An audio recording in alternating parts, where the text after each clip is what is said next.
Alright, what is going on, my friend? Welcome to the video. It's Brando Linick here, and I wanted to shoot this really candid conversation with you and just talk about how to start a lucrative business, how to start a business in a way that works for you, not against you. And like the title in this video says, I will be touching base on the process of starting a garden maintenance business.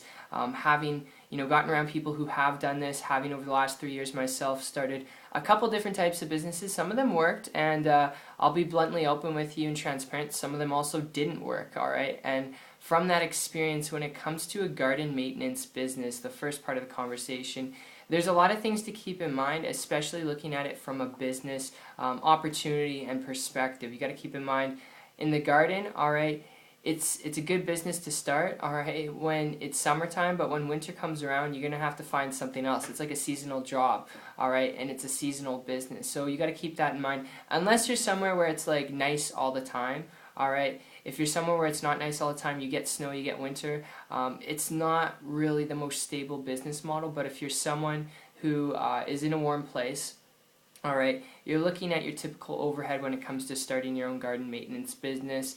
Equipment, supplies, fertilizers, planters, pots, alright, not too much overhead, but you're looking at your overhead cost, and then you're looking at possibly hiring assistants, employees, because if you don't have them, I'll just tell you, if you're running the business all yourself, okay, when you're sick, when something happens, if you want to take a vacation or a trip, your income and your business will stop if you don't have other people there who are helping you out. So it's just something to keep in mind. But from that point, starting a garden maintenance business is really looking at the business from a perspective of, okay, how many customers and clients are you going to need to turn a profit on your overhead? How much overhead are you taking on with your pots, your planters, your equipment, your supplies? All right, and if you do get staff, you get employees, how much are you paying them hourly? You add that up to monthly, all right, and then you look at, and like I said, you analyze how many customers you're going to need. But aside from that, that's really the foundation, just briefly, without trying to overwhelm you and confuse you, how to actually start a garden maintenance business. Of course, you got to make sure after you're done planning it out,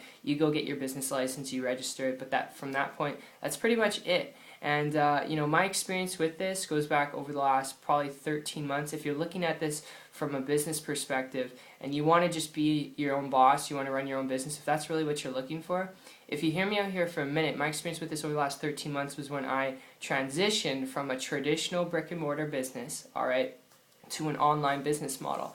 I came across a person who was building a business on the internet, working very strategically, building right out of their laptop, and because they didn't have any of that overhead and it wasn't seasonal, they were working, in places where there was snow, in places where it was hot and humid, in different places around the world, because they were traveling, building an income in a business, and doing so, alright, full time. I started to model and copy what they're doing, and in a period of a couple weeks, with their help and guidance, alright, I did have their help, I did have to put in work, I did have to learn some things, but after that, I was able to create a full-time income business working part-time, which I won't sit here and tell you that it was average. I won't sit here and tell you that it was handed over to me by pushing a button. That's not the way it worked, alright? Just like in a garden maintenance business, you got to learn some things, you got to put in work, you got to learn how to get customers and clients after you actually have the foundation of the business model. Just like you have to do all that stuff, the cool part was I didn't have to go out and create my own products and services. I didn't have to go out and,